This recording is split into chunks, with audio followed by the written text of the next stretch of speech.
At Arizona State University, we're bringing world-class education from our globally acclaimed faculty to you. Ranked #1 in innovation for 10 consecutive years and #2 among public universities for employability. ASU isn't just ahead of the curve, it's creating new paths to success. Earn your degree from the nation's most innovative university. Online, that's a degree better. Explore more than 300 undergraduate, graduate, and certificate programs at asuonline.asu.edu. Finding the funny.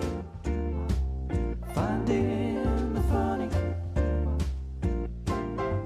With Ruth and Ange, finding the funny. Pistachios. Straight in with the pistachios. I've had a lot of messages. I've had a lot of message. Just to let you know, I'm in a cracking mood today. Oh, right. Okay. Yeah. Well, that's Absolutely fucking cracking. Why are you so cracking? Why are you so snap, Dunno. crackle and popping? I'm just in a buzzing mood. Oh. Yeah. Buzzing. I think it's because it's been really bright outside today and it's still light outside. It is and still 5:20. light. I know. It is beautiful. And in like 6 weeks' time, this will actually be 6:20. Yes. Which is just such a lovely thought. We are on the home straight, guys. Tell you what, there's been jeffing freezing today. It has, but I take that over grey skies and light drizzle every bloody day of the week, Every mate. day of the bloody week. Yes, give me your blue skies, give me your sunshine. But I've had a lot of messages this week saying, Patty, you really were ahead of the curve. I'm seeing pistachios everywhere. Yeah, that's what I said, wasn't it? I think you were streets ahead of everyone else on the pistachio game. Marks and Spencer's. What about Marks and Spencer's bringing out a pistachio cream? Fuck off. I mean, what are you going to put that on? Well, they've got it on pancakes, haven't they? Have they? Yeah, they've got an ad out with a stack of pancakes and pistachio cream on the top of it. Pistachio. I mean, I kind of think maybe it would be nice in a croissant. Oh, you're going to get hard into pistachios. Next time I see you, I'm going to be like, do you want a coffee? Yeah, I'll have a pistachio matcha latte flat white, please. I'll have a flat white with pistachio foam. That's what you're going to be doing. A flat white with 2 pumps of pistachio. Yeah. Yeah. Pistachio pumps. Give me the pistachio. Talking about coffee orders, I got thrown this week. There's a new little cafe opened up in my village. Yes, the village. Buzzing about it. We've got fuck all where I live, and I am buzzing about it. And it's lovely. It's so nice. I ordered a macchiato because in Starbucks, a caramel macchiato is like a latte. Right. That's not... Starbucks have lied to us. Well, they're American. Because in proper barista terms, a macchiato is an espresso with foam on the top. Right. So it comes in a tiny little espresso cup. What, a macchiato? Yes. Oh. So I picture the scene. I get started. I'm like, oh, they do caramel macchiatos. Yeah. So I say, I'll have a caramel macchiato, please. She makes it. She brings it out. And I'm like, I ordered a macchiato. She said, yeah, this is what a macchiato is. It's an espresso shot with caramel. You've asked for caramel syrup. So I've put a tiny bit of caramel syrup in the bottom. I need to breathe. I've put the whipped milk on, the foam on top. Whipped. And I was like, oh, mate, can I have a latte? Well, you didn't have it. I actually regret not having it now. Yes. What are you dicking around with that for? Well, I don't really like espressos, do I? It's literally an espresso with a scoop of foam on the top. Well, I think you should have given that a go, Pats. Otherwise, you are a big dick like Starbucks, aren't you? You know, here's your Village top of the range coffee establishment. Yeah, saying, the coffee is really good. Actually, I think you'll find, Ruth, that you have been being deceived by Starbucks for your entirety of coffee drinking, and actually this is a caramel macchiato. You should have bloody had it. I should have bloody had it. Right, I think you have to go back this week and have one. Okay, Thursday. I'll go in Thursday. Have a caramel macchiato, and I'll try it. Yeah. Okay. Try it live. I'll try it live. Go live. Anyway, just quickly going back to M&S and the pistachio. Yes. They have bought out, wait for it, a pistachio perfume. Eh? Yes. Shut up. There is a Marks and Spencer's pistachio eau de toilette. Oh. This is what I mean. It's gone mental. Why would you want to smell like pistachios? Well, somebody on the gram sent it to me, took a screenshot, and I was like, what the hell? She said, I smelt it today. Smells nothing like pistachios. They're just jumping on the bandwagon. They've done it because pistachios are fucking everywhere. Doesn't even smell like pistachios. It's like jasmine and rosewood or something. Then don't call it pistachio. Is it green? No, Is it like in a green bottle or clear bottle with a light blue label. Oh. I mean, that is fucking dickish. I'm sorry. They've got to sort it out, really, haven't they? Why are they becoming so obsessed with pistachios? Everyone is. Yeah, but I feel like M&S are really kind of going for it. A bit like Bucko's. Yes. Aren't they? M&S and Bucko's are the world leaders in this shit. They're in cahoots. They are the Trump of pistachios. They are, aren't they? Have you seen that Trump has brought back plastic straws in America? I bet you're quite pleased about that. One of the first things he signed. I watched him signing it. Oh, Americans are not happy with paper straws. I've tried them. Everyone's tried them. No. And then he said at the end, which was actually really horrible, as he signed it, he went, and I'm sure the sharks can cope if they get stuck in their teeth.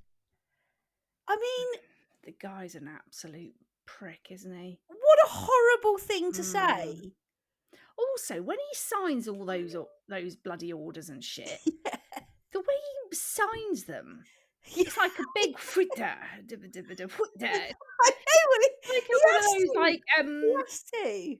You know, that he hooked you up on. Yeah, it's like he's just kind of like, and I'm like, how is that actually saying Donald Trump? It's not, is it? No, it's just a load of scrawl, isn't it? Mr. Trump, the first thing we'd like to get you to sign is the reinstating of plastic straws. Yeah, no, Americans can't cope with this anymore, no. I mean, he's a fucking cunt. Yeah. He really is. You spelt it out. Well, I was going to say it, and then I thought, that's how buzzing I am. I'm down for dropping the C-bomb. But you didn't. So you're slightly off the buzz. If you've got children in the car, don't say it. Just don't say it. Just don't say it. Just don't. It's really not worth it, is it? Did the poll. Yes, poll. Did the poll. Do you find the constant happy insert day of the week chat annoying? 146 votes, 42%, very. 143 votes, I'm neutral, 42%. So they were basically the same. Yes. I love it, 55 votes, 16%. Yeah, so basically... You're either neutral or you hate it. Yeah. Not very many people love it. Love it, no. Which, again, totally agree with, you know... Doesn't surprise you, doesn't surprise me, doesn't surprise any of us.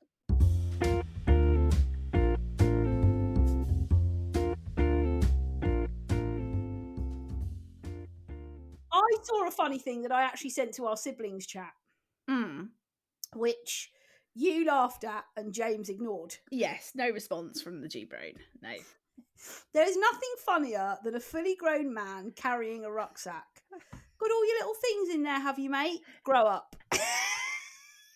Yeah, but I've brought backpacks before. I don't like backpacks. Anyone wearing a backpack, whether you're 5 or 55, it's just weird, isn't it? I love it that it's a fully grown... There's something about men having them. No, and women. Women, you have a backpack. You used to wear a backpack. A backpack. Exactly. So it's not just a grown man thing. It's a grown woman. It's more of a child thing.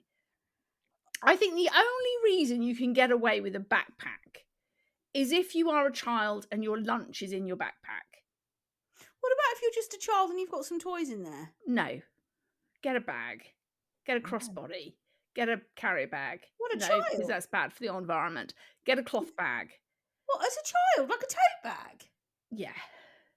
No, you're saying that a 5-year-old should be rocking to school with a tote bag. I just don't like backpacks. And it generally is backpacks on grown people, be it Yeah, I mean, men or women. I think kids having a rucksack is fine, or as the Americans would call it, a knapsack. I think that's fine. Do they call it a knapsack? No, Yeah. they don't call it a knapsack. A knapsack's one of those things you have on a stick, isn't it? That's a knapsack. Oh, like Dick Whittington would have. Yeah, that's Like a a knapsack. Where hanky. did you Like get that they call it a knapsack? I think you just made that up. Do Americans They call it a backpack. They would say backpack. call backpacks? What do Americans call backpacks? Backpacks. Oh, they do call them backpacks. Hang on. You said again, this has been a classic Patty moment. Said with on. such confidence, as Americans would say, knapsacks. Okay, so what's a knapsack then? It's the thing you What have, is like a Dick Whittington, a stick with a little With a hanky. handkerchief. Yeah, that you'd pop your sandwiches in and off you go With out your for the knapsack. day with your knapsack. Your knapsack and crack. No. Okay, hang on. That is a picture of a rucksack, and that's a knapsack. Look, Thank you. I think what we can establish here is that yes. But on the whole, No, I don't think Americans you are going around calling it a wrong. knapsack. You are wrong. Knapsack. That's a knapsack. Look, it's come up in my It Google. might be a knapsack, Patty, but I don't think Americans generally would say knapsack. I think they will say backpack or rucksack. I've heard Americans call them knapsacks. A knapsack is a bag with straps that you wear over your shoulders to carry things. It is also known as a backpack, rucksack, or packsack. Right. I think we have to take this to another poll, right? Fine. And I really hope that our American cohort Fine. will get involved, because we do have listeners in the United States of America. I've wanted to have a little chat with you about how you feel about Stormzy getting so heavily involved with McDonald's. Well, I didn't really know much about it until someone sent me a thing saying, Angie, get yourself down McDonald's, mate. And I was like, oh, what's this? I didn't really know much. The Stormzy meal has come out. So what is it? I think he has 12 chicken nuggets, large 12 fries. for one person? I think it's 12. I mean, he is big. He's a unit, isn't he? He's a big He's boy. a big guy. He's a big boy. He's a big guy. He's got big with large fries, a large Sprite, and an Oreo McFlurry. Sprite. That is actually quite disappointing, Storms. Yeah, that is. I'd have put him as a Coke Zero lad. Yes. No, he's big in the Sprite game. So what is it? 12 nuggets, large fries, chips, large Sprite, Oreo McFlurry. Matthew's just coming in. Just heard the squeak of the door. Yeah, that's his order, and it's everywhere. McDonald's billboards, the lot. Stormzy. I've not really seen anything about it. I mean, I don't know when I last went for a dirty one. So billboards and stuff though. I've not seen any billboards. I mean, there's one on the Tring Road.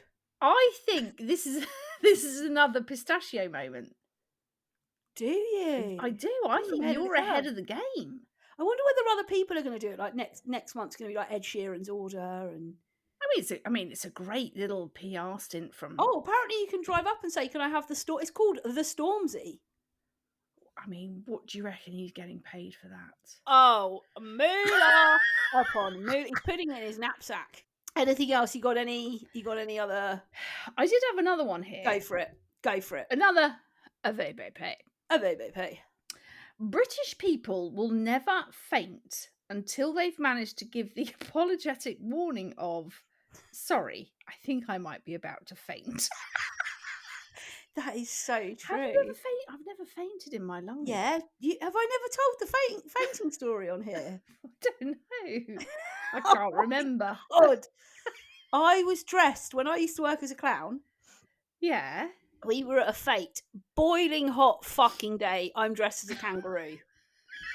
Right? Hopping around this fete. One of my mates is the clown. I'm the naughty kangaroo going alongside, doing funny shit. Yeah. I got so hot. I can't believe you didn't know this. I got so hot in the Were you kangaroo in like, costume. was it like a fully face Fur, and everything? yeah. And it's this Face as well. You had like a kangaroo head on. kangaroo head. This fur thing. So I say to the girl I'm with, Becky, I sort of grab her hand. Did you say, I'm sorry, I'm about to faint? No, well, obviously there's kids around and stuff. I've got to be careful. So I lean into her, lift, and I'm like, I've got to go back to the main bit. So we get back to the main, like, backstage tent bit. Yeah. I walk in, straight down, hit the deck. I wake up, right? I wake up just in my underwear. Because obviously they had to get me literally dripping with sweat just in my underwear. I come round and there's this like bloke going, the paramedics are just coming from the other side of the fate, Ruth. I'm like, what? He's like, it's okay. The paramedics just need to check you over. Oh my Full gosh. on kangaroo faintage straight up on the floor of this grass in this marquee underwear. No. Yeah. I can't believe I never knew that. I got so overheated.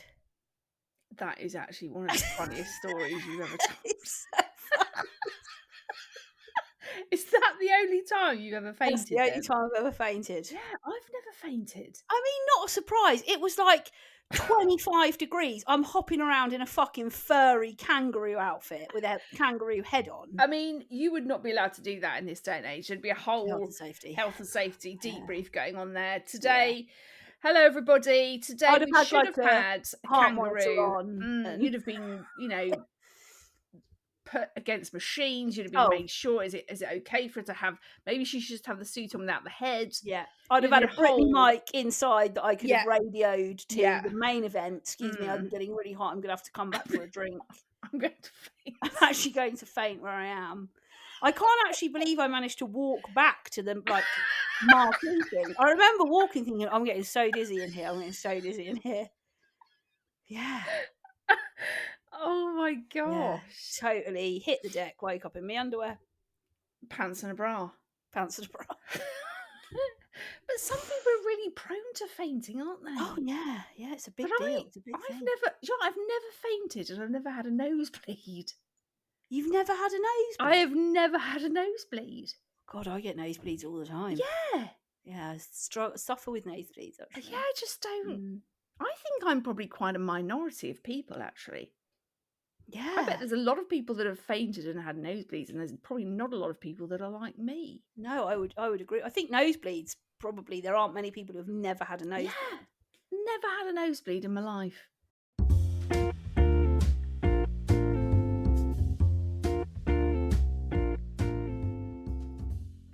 We had an email in from Paul Ruddick. Paul Ruddick. Okay, yes. He said, hello, Ruth and Angie. Lovely. Thank you for doing the taste test last week. I thoroughly enjoyed it while driving my HGV, and it was a great episode as always.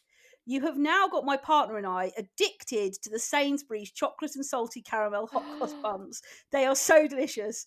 Here's some more taste tests in the future. Many thanks for all the great podcasts, Paul. Oh, thanks, Paul. In your HGV, we're giving you a shout out. We hope you've got a packet of salted caramel and chocolate hot cross buns right next to you. Yeah. It is amazing that our taste testing has encouraged you to go and Sainsbury's need to. Say-Nos need to get in touch, I think. I mean, we have dissed them quite a bit, but... Yeah, that is true. That is true. They're getting an honest review, aren't they? Getting honest reviews, honest feedbacks. We're not just saying a load of bollocks. We're saying things as they are. And if it's shit, Say-Nos will tell you, and if it's good, we'll tell you. You can count on us. No, count that's on us. not. Isn't that like healthy eating range? I think that's M&S. M&S, but it's not that anymore, is it? It's Eat Well. Is it? We had another email in from Caitlin from Australia. Good day, Caitlin. She said, mate. Yes. Hi, Ruth and Ange. I just wanted to contribute to the hot cross bun discussion by sharing a couple of varieties I've spotted recently here in Australia. Down under, yes. So you can get Vegemite and cheese. Oh, yes. I reckon they would be delicious. Hello, yes. This is not one for you. Right. Hot cross buns filled with Biscoff.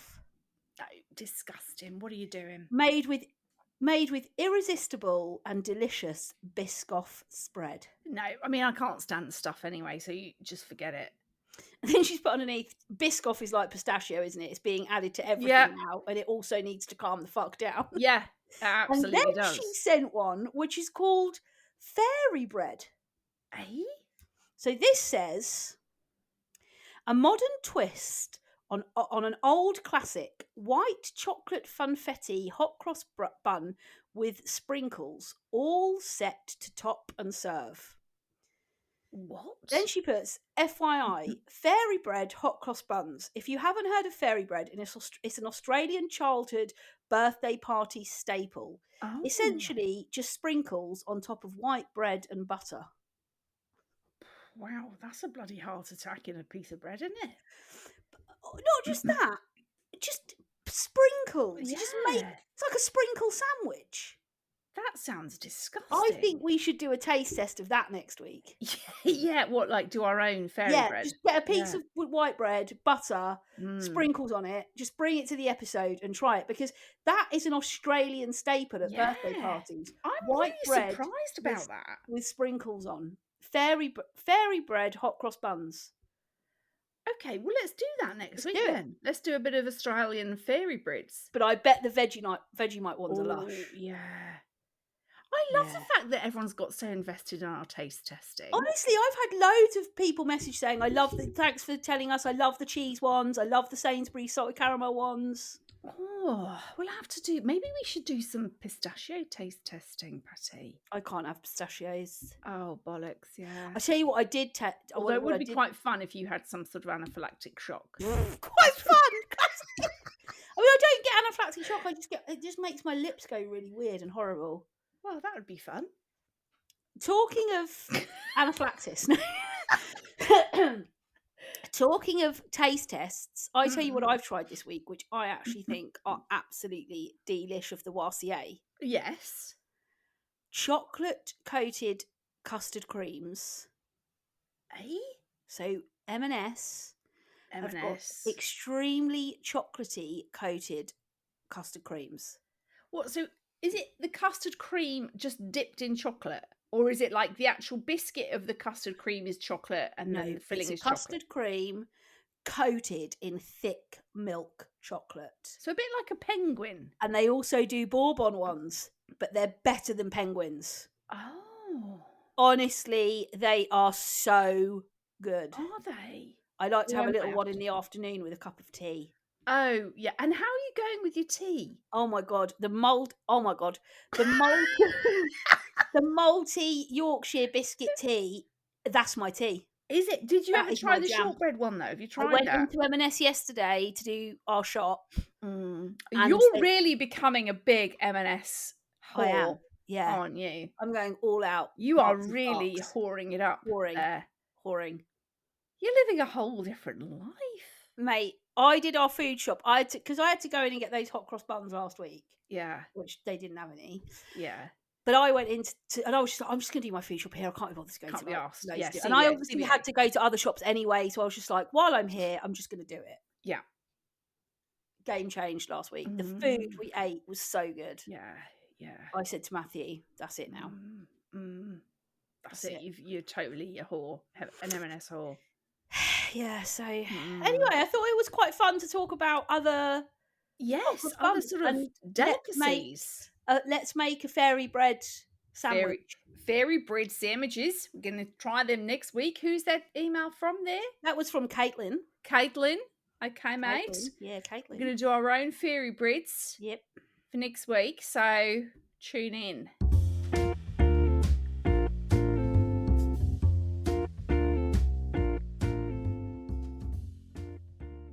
Okay, have you got a tits? I've got a tits. Give us your bloody tits, mate. Right, okay, Pats.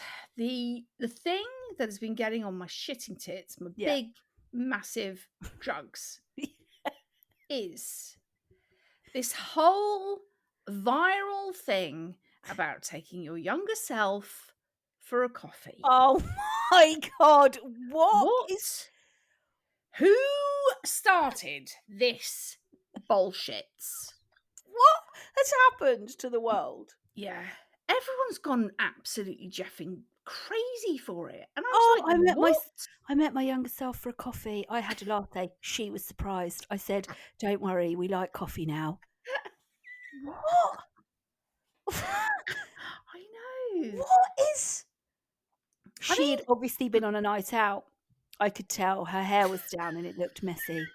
I told her I've got a tattoo. She laughed. She also said, "What would Mum say?" What would you say to your younger self if you met them at the coffee shop? Well, mine would just be, I met my younger self for a coffee today. I was right. She's a prick.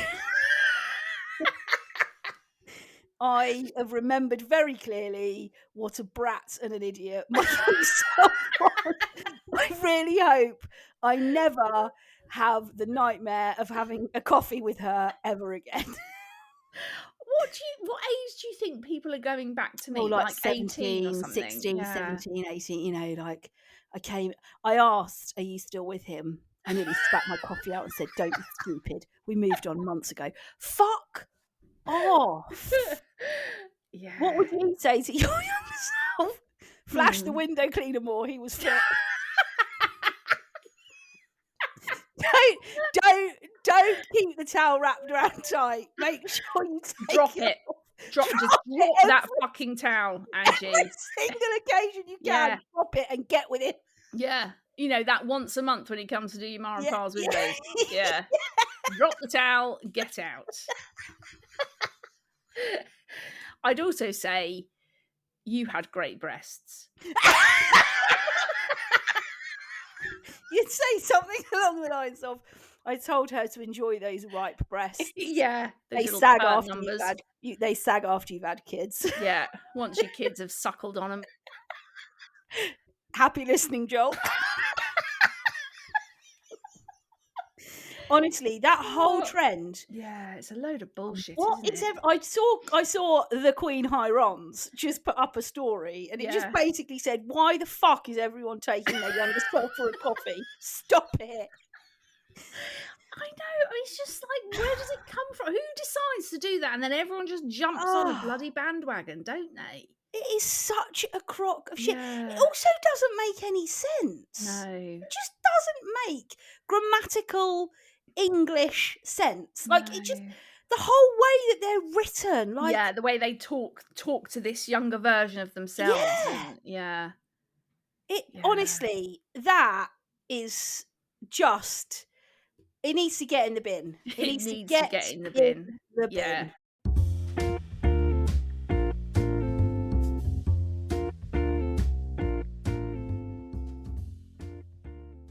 Okay, we had a dilemma in. Now, this dilemma actually came in quite a while ago, but our episodes have been quite full of late. But I really thought this week it would be good to do it. Okay, then, sure. This person is also from Australia. Right. Okay, we've got a lot of Australian content this week. Yeah. Yes. So I'll keep her anonymous, just because we always do. Yep. It says, "Hello, Ruth and Ange. I like spreading the unique vibe of finding the funny here in Brisbane."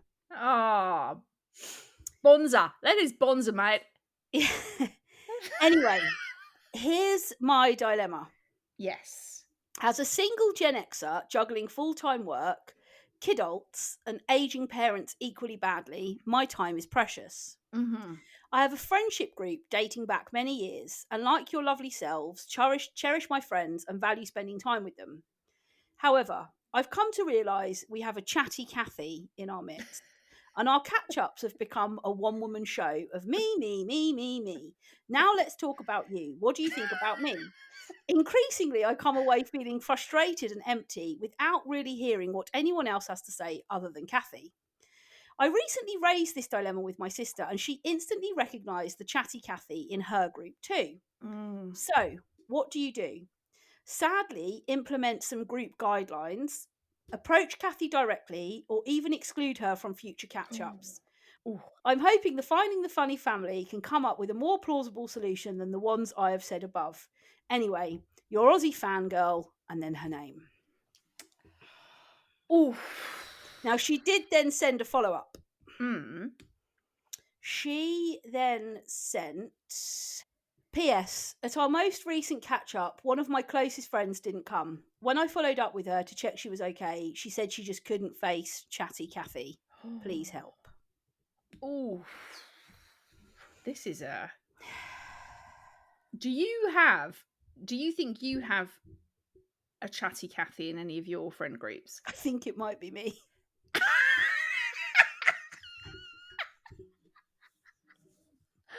Oh, shit. No, I don't think it is. I think as I was reading it, I was like, oh, could this be me? But I don't think it is. I don't think it is. I think I'm interested in other people's lives enough. I mean, I would say if it's really at that point where it is impacting you and how much you actually want to see that person or hang out with those friends, I think probably the kindest thing to do would be to talk to her about it. I think if you go down this route of like excluding, doing things, arranging to do things without her, Oh, I just think you can't do that. It's just really unkind. Yeah, And it is. I think, you end up actually being the bad person in that situation. And I don't think it should be something that, even if as a friend group you all have the same opinion, I don't think it should be something you all address against one person, because again, I think that can feel very quite sort of bullying in some ways. But I think if you or someone within your group felt that they could have that conversation with her, I think that would be the kindest thing to do. And I think you could approach it in a way that you can sort of say, look, we just want to kind of check in with you on kind of the times when we meet, because it does feel like it's all very much about you, and all you want to talk about is you don't really have a huge amount of it. And almost you could do it in a way of kind of trying to dig a bit deeper. Is everything okay? Because sometimes I think people put that as like a bit of a front.